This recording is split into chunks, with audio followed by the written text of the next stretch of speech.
Olá pessoal, vamos dar continuidade então ao estudo do nosso artigo 5º da Constituição, dentro dos direitos e garantias fundamentais. Passando agora para o inciso 12 do sigilo de correspondência das comunicações telegráficas e das comunicações telefônicas, salvo no último caso por ordem judicial, nas hipóteses e na forma que a lei estabelecer para fins de investigação criminal ou instrução processual penal. Como sempre, esses incisos todos do artigo 5º, além da literalidade, o que vai aparecer mais na prova para você é a jurisprudência do Supremo sobre a aplicação desses dispositivos. E aqui, com relação à quebra de sigilo, é importante nós termos em mente que a diferenciar a quebra de sigilo telefônico da interceptação telefônica. Aquilo que está sob reserva estrita de jurisdição é a interceptação telefônica, é a captação da conversa enquanto ela ocorre. As operadoras de telefonia elas não guardam mais, elas não fazem registro das conversas. O que você pode é, mediante ordem judicial, determinar a interceptação da conversa enquanto ela ocorre. Essa pode ser quebrada. Os demais sigilos, em regra, você não pode ter a suspensão. Algumas decisões do Supremo, por exemplo, em relação ao sigilo de correspondência, de presídios, que entra e sai dos presídios, que podem ser abertas, porque você não pode utilizar as garantias fundamentais para salvaguardar atos ilícitos. Bem que hoje isso tem pouca efetividade, porque quase toda a comunicação é feita via celular mesmo, dentro dos presídios. Mas, via de regra, as comunicações telegráficas de dados e comunicações telefônicas são invioláveis, podendo haver a quebra do sigilo telefônico. Então, o que é o sigilo telefônico? O sigilo telefônico são as informações relativas à comunicação. Qual operadora, os números que se comunicaram, a data da ligação, o horário, quem ligou para quem, a duração da chamada. Esses são os dados do sigilo. Esses dados relativos à comunicação podem ser quebrados, por exemplo, por comissão parlamentar de inquérito, desde que devidamente fundamentada. Essa fundamentação não pode ser superficial. Ela tem que ser uma fundamentação robusta e que tenha a ver com a investigação em curso da CPI. A CPI não pode determinar a interceptação da comunicação. Não é? Então a gente vai ver aqui, por exemplo, a Constituição ela previu expressamente a possibilidade da violação das comunicações. São as únicas que não deixam rastro, ou seja, não deixam registro. Como eu falei para vocês, não existe mais a possibilidade de gravação e armazenamento por parte das operadoras.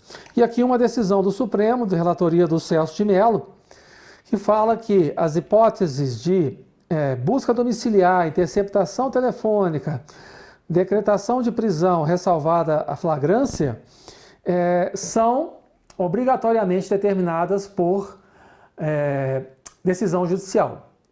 Então, busca e apreensão, a CPI, por exemplo, Comissão Parlamentar de Inquérito, não pode determinar a busca e apreensão domiciliar, mas pode determinar a busca e apreensão de documentos em local que não seja restrito, de acesso restrito.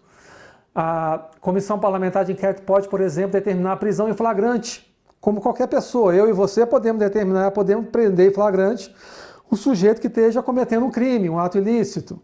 Pode até adentrar na casa da pessoa, se lá estiver ocorrendo uma violência doméstica, violência contra a mulher, você pode adentrar, verificar o que está ocorrendo e, se tiver condições até de prender, de segurar o sujeito lá.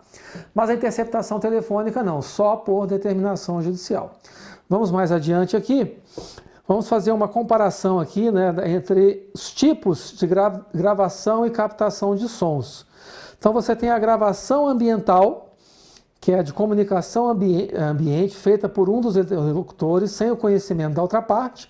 A interceptação ambiental, que é a captação feita por aparelhos, sem a ciência dos comunicadores. Você tem a escuta ambiental, que é a captação da comunicação ambiente realizada por terceiro com o conhecimento de um dos comunicadores, sem conhecimento do outro. A gravação telefônica da comunicação, realizada por um dos interlocutores. A interceptação telefônica é essa que é determinada, né, judicialmente, sem a ciência dos comunicadores, e a escuta telefônica, que é a captação de comunicação telefônica por terceiro com conhecimento de um dos comunicadores e sem conhecimento da outra parte. O que é que o Supremo decidiu? Que a gravação ambiental, a escuta ambiental e a gravação ambiental pode ser determinada judicialmente, inclusive durante a noite, para investigação de atos ilícitos que estejam sendo perpetrados por pessoas jurídicas. Então, no caso concreto, o Supremo deferiu a escuta ambiental dentro de um escritório de advocacia, sem o conhecimento, logicamente, do proprietário, para a captação de som ambiente. O que pode ser feito também é a gravação ambiental por um dos interlocutores sem conhecimento do outro, quando este esteja sofrendo algum tipo de ameaça ou algum tipo de chantagem, algum tipo de ato ilícito que esteja sendo cometido contra a sua pessoa, ele pode fazer essa gravação ambiental mesmo sem a autorização judicial e depois juntar isso aí licitamente como prova lícita nos autos do processo. Ok? Vamos em frente.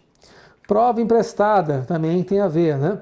Os dados obtidos em interpretação de comunicação telefônica e escuta ambiental podem ser utilizados no procedimento administrativo disciplinar. Eu posso ter uma gravação telefônica, interceptação telefônica, reduzida a termo, juntado no processo criminal. Possa haver o translado desses elementos para um processo, por exemplo, de improbidade administrativa? Pode. Com autorização judicial. Pode haver esse empréstimo para um procedimento administrativo disciplinar? Pode também, com a devida autorização. Pode haver o empréstimo para um processo de contas no Tribunal de Contas da União? Também pode, isso é muito comum ocorrer. Também com a devida autorização judicial e pode ser utilizado no processo disciplinar, no processo administrativo, no processo de contas, desde que haja o contraditório, e desde que os fatos também sejam, que originaram os atos ilícitos, sejam os mesmos. Mas esse fato pode ser investigado no âmbito penal, pode ser investigado no âmbito civil, no âmbito de uma ação civil pública de improbidade, pode ser investigado administrativamente no processo de contas, no âmbito do Tribunal de Contas, por conta do princípio da independência das instâncias. Cada um com uma sanção específica, utilizando esses elementos de prova colhidos na instrução criminal, no processo criminal, através de prova emprestada. O Supremo Tribunal Federal já admitiu essa possibilidade. Ok? Bom, vamos agora para o inciso 13, que é o da liberdade do exercício de ofício ou profissão. É livre o exercício de qualquer trabalho, ofício e profissão, atendidas as qualificações profissionais que a lei estabelecer. Então, via de regra, é uma norma de eficácia contida, ou seja, tem aplicabilidade imediata, direta, mas não integral. Por que não integral? Porque a lei poderá restringir o exercício de determinadas profissões e estabelecer alguns requisitos, por exemplo, para o exercício da profissão de médico, de enfermeiro, de engenheiro civil, de engenheiro agrônomo. Então, para essas algumas profissões, odontologia, você tem que ter o registro, por exemplo, no conselho profissional respectivo. A lei exige esse registro. Exige também a qualificação específica. Em algumas, você tem a liberdade de ofício dessa profissão, sem a necessidade, por exemplo, do diploma ou de um registro, como o Supremo definiu em relação ao exercício de ofício de jornalista. Então está aqui, o Supremo assentou ser inconstitucional a exigência do diploma de jornalismo e registro no Ministério do Trabalho como condição para o exercício da profissão de jornalista, com repercussão geral, lá o RE 511-961. Tá ok? Bom, a liberdade de acesso à informação, que é o inciso 14, vamos lá. É assegurado a todos o acesso à informação e resguardado o sigilo da fonte, quando necessário, ao exercício profissional. Então, nós temos uma decisão recente aqui do Supremo, que certamente vai cair na sua prova, que trata lá do site Intercept, do jornalista Greenwald.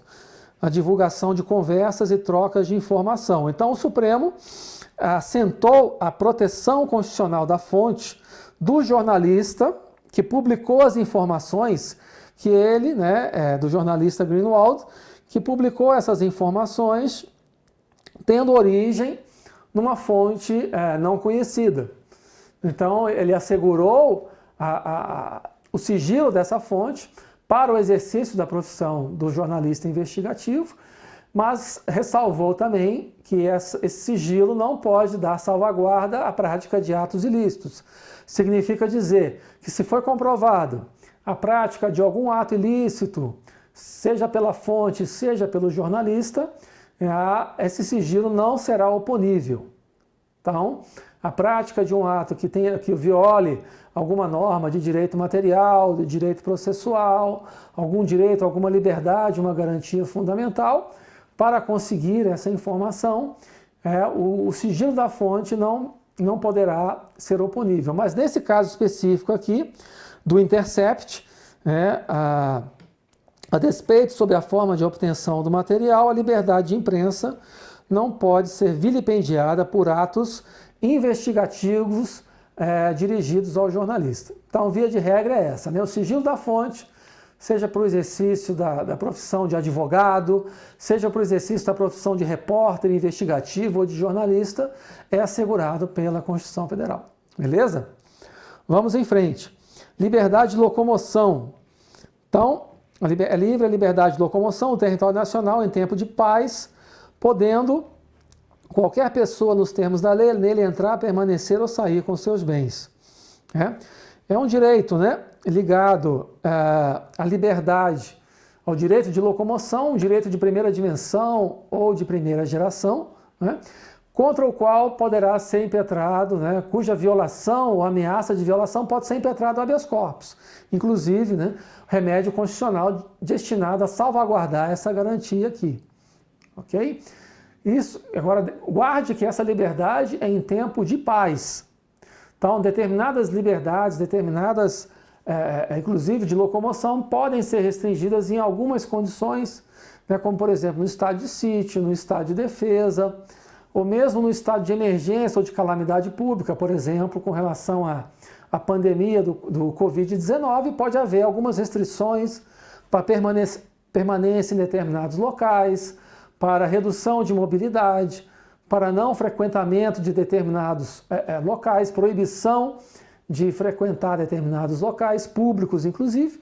Então, sob determinadas condições, é possível a restrição dessa liberdade de locomoção, lembrando que a maior parte dos direitos e garantias não tem natureza absoluta, podem ser restringidos.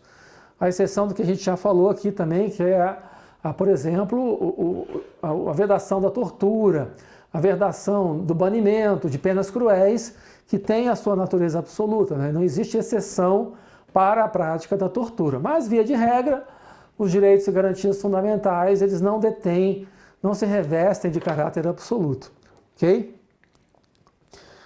Bom, vamos lá. Direito de reunião, do inciso 16. Todos podem reunir-se pacificamente, sem armas, em locais abertos ao público, independentemente de autorização, desde que não frustrem outra reunião anteriormente convocada, sendo apenas exigido o aviso prévio à autoridade competente. Bom, primeira coisa, qual é o remédio constitucional adequado para salvaguardar o direito de reunião e a liberdade de manifestação? Não é o habeas corpus. Nesse caso aqui, você tem que usar o mandado de segurança, para salvaguardar algum tolimento inconstitucional, impedimento inconstitucional do exercício dessa liberdade de manifestação.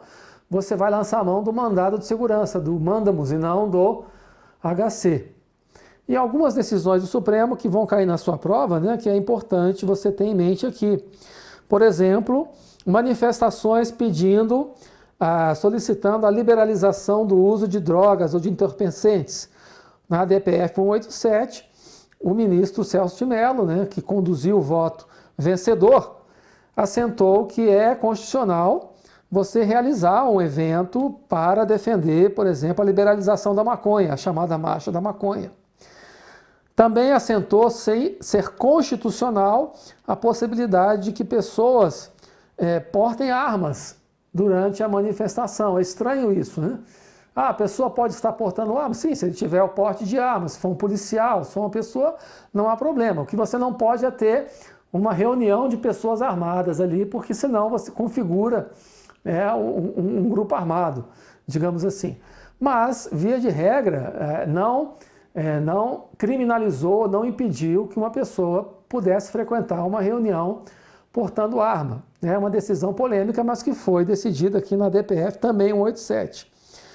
E detalhou ser inconstitucional decisão judicial que impeça a utilização de aparelhos sonoros ou de megafones ou de aparelhos de som em carros de som nessas manifestações, também como instrumento da liberdade de manifestação. Então, o poder público não pode, a priori, impedir a utilização desses instrumentos de som, logicamente. Há exceções, por exemplo, o horário que essa manifestação ocorrer, muito tarde da noite, próximo ao hospital, próximo à escola. Então, sempre há que se fazer uma análise de razoabilidade do caso concreto. Não é? Bom, vamos fazer uma questãozinha aqui, então, em relação ao direito de reunião. A questão do CESP aqui, do juiz do Tribunal de Justiça do Piauí. Todos podem reunir pacificamente sem armas em locais abertos ao público, independentemente de autorização.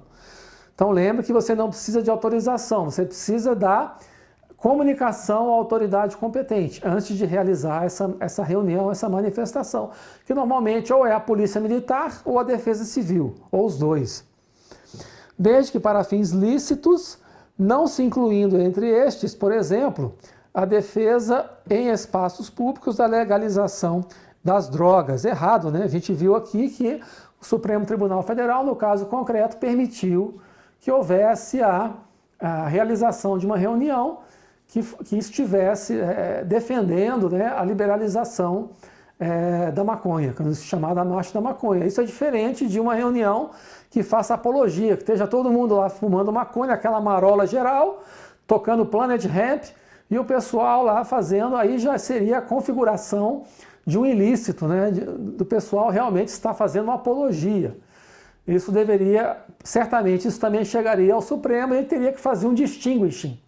O distinguishing é justamente você pegar o caso parâmetro, dizer, isso aqui não se aplica, aquilo que foi decidido lá na DPF 187. Porque lá é uma liberdade de manifestação, eu não estou utilizando, mas aqui é uma apologia.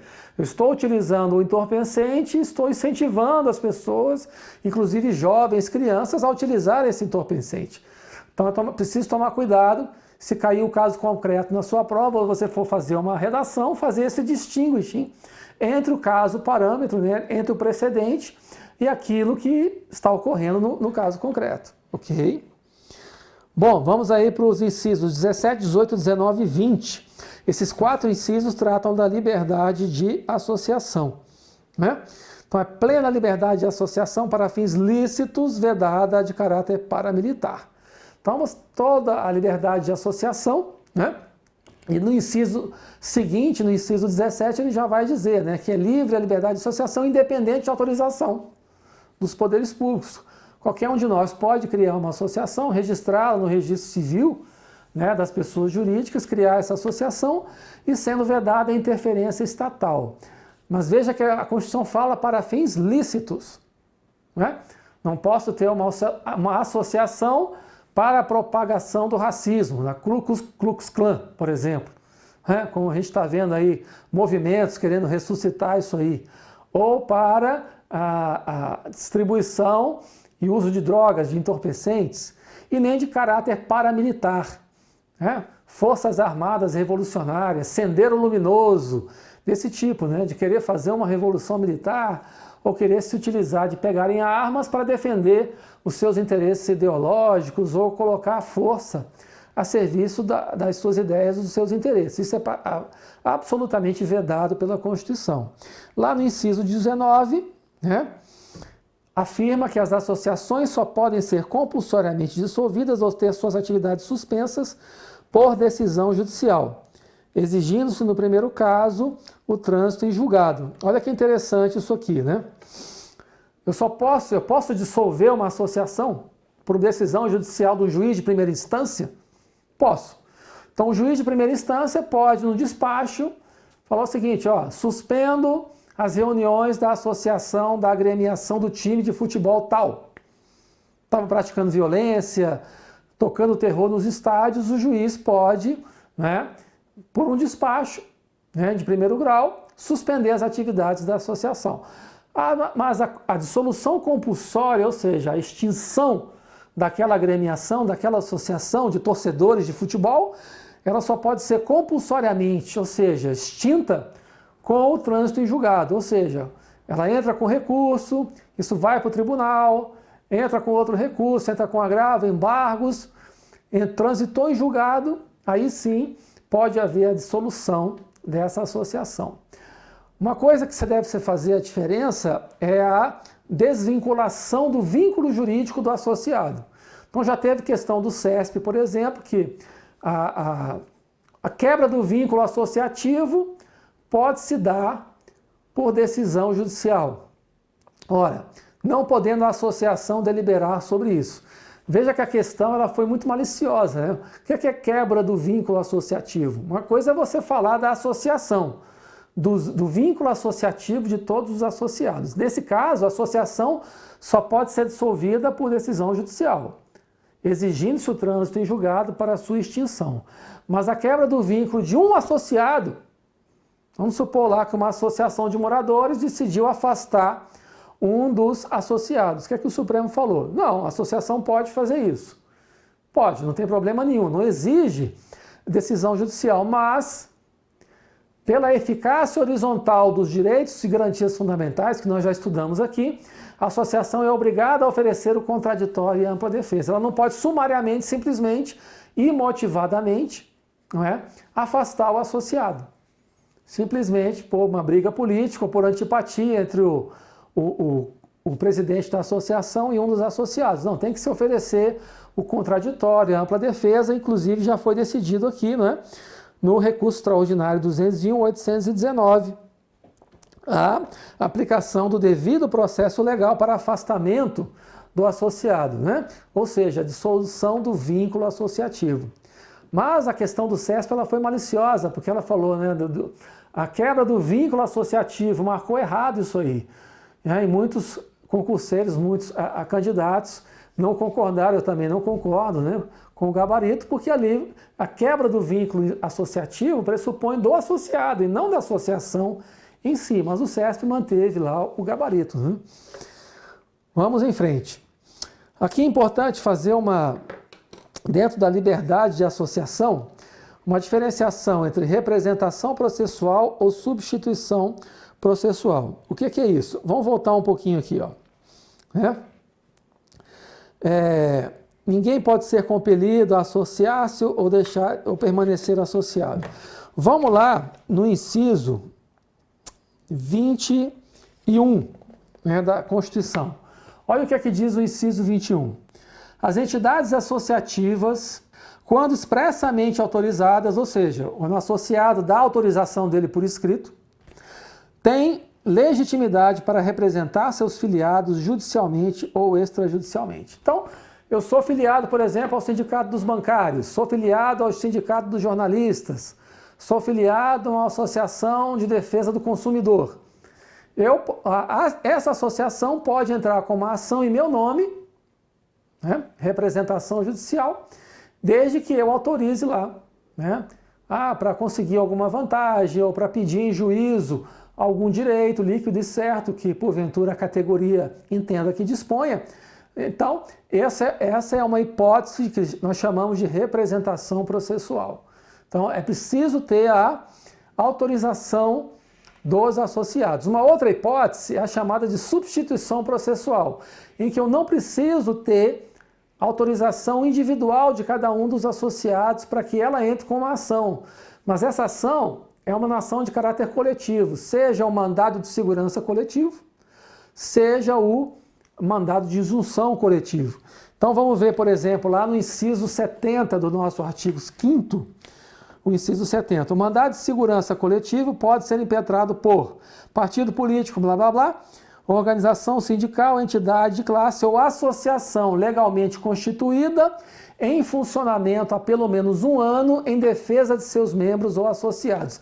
Essa hipótese do mandado de segurança coletivo, lá do inciso 70, letra B, a linha B do artigo 5º, é a hipótese de substituição processual. Não precisa ter autorização, basta que nos estatutos da associação, já haja nos estatutos da associação, haja uma autorização genérica lá para representar os seus associados em juízo em sede de mandado de segurança coletivo ou mandado de injunção coletivo, ok?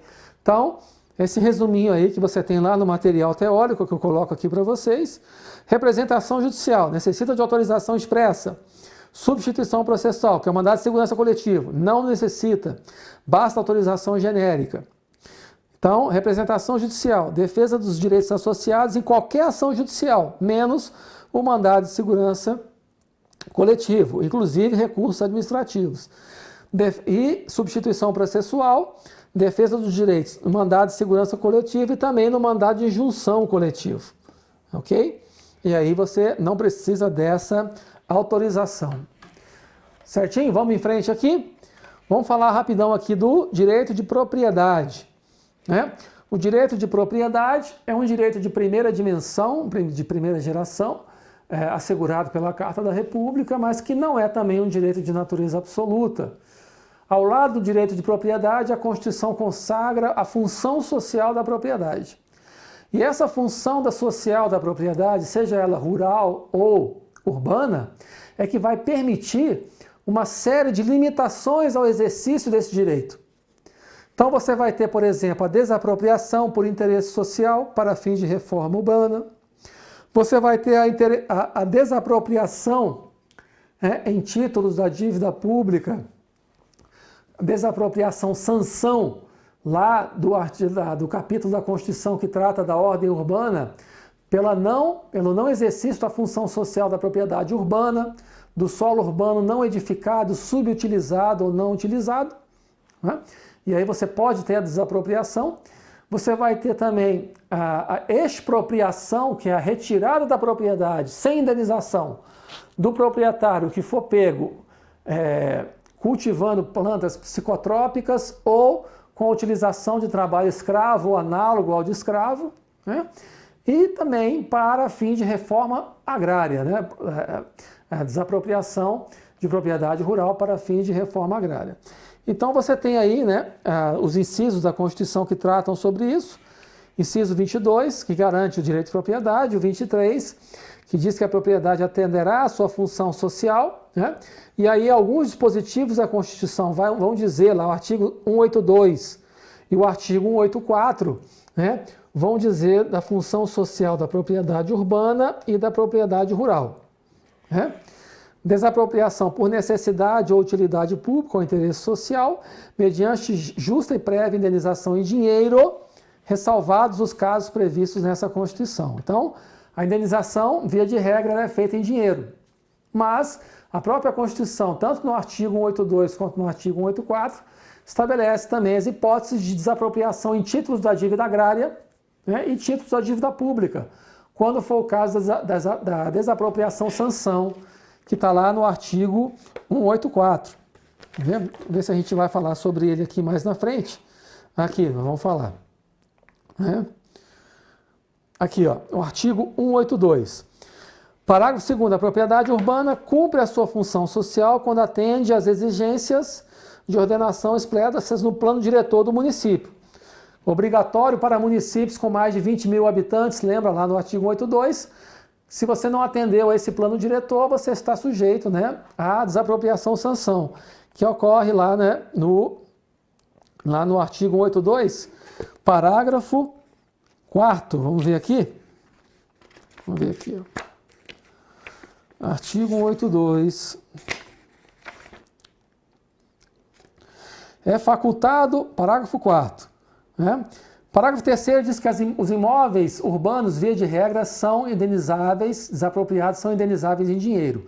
Mas o parágrafo 4º fala da desapropriação sanção. Então ele diz, né, o solo urbano não edificado, subutilizado ou não utilizado, ele vai estar sujeito, o proprietário, ao parcelamento ou edificação compulsório, IPTU progressivo no tempo, ou desapropriação mediante pagamento de título da dívida pública, de emissão previamente, com prazo de resgate em até 10 anos. Então, é aí uma hipótese em que a propriedade urbana não é indenizável em dinheiro, né, mas sim em pagamentos da dívida pública, em títulos da dívida pública. Ok? Bom, aí você tem no inciso 25, no caso de iminente perigo público, a autoridade competente poderá utilizar da propriedade particular assegurada ao proprietário indenização anterior se houver dano. Essa é a chamada hipótese de ocupação provisória. Lembra? Uma das limitações